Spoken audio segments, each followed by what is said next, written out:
when we talk about agroecology, we are talking about another kind of agriculture, less dependent on external inputs, and particularly pesticides, and trying to make better use of ecological processes.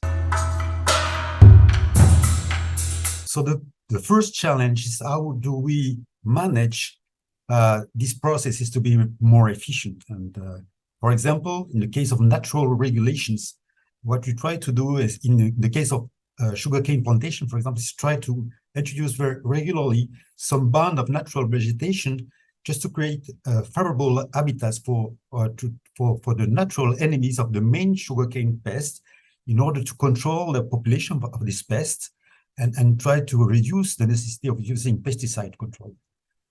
But when we deal with ecological processes, we deal with such a degree of uncertainty, because sometimes the regulations are working well and sometimes they don't work well in function of the conditions.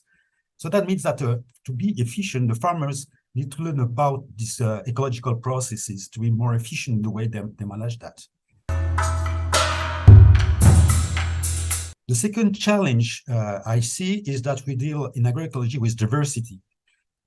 Diversity of the species, for example, that we try to organize especially in time, at the cropping system scale, for example, and in the case, for example, of agroforestry system on cacao or coffee, for example, try to organize different species who have different layers into the canopy, with higher trees to produce shadows, and then after the main smaller trees, cacao or coffee, and at the end another layer on the ground with herbaceous species, just to have a global system that's more efficient in the way they are intercepting light and energy, for example.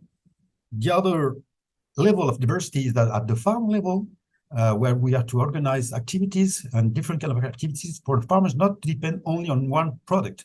And this diversity is need to be organized at the farm level. But for example, one year, in function of the climate, one crop may not produce very well, but other production are working better, and this increase a bit the resilience of the farm.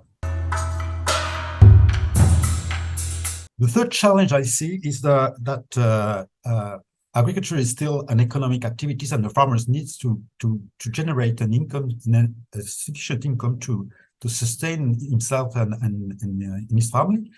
And to do that, the farmers need to organize themselves to negotiate better relations with the market, and they can do that directly, ensuring distance with the consumers. For example, in the case of staple crops or vegetables, trying to convince the consumers that they may pay higher prices because of the quality and the safety of their products. And they can do that also with traders in the case of exportation products such as rubber or oil palm, just because of the quality of their products. If they are producing products that are socially fairer and environmentally more friendly, someone needs to pay for that.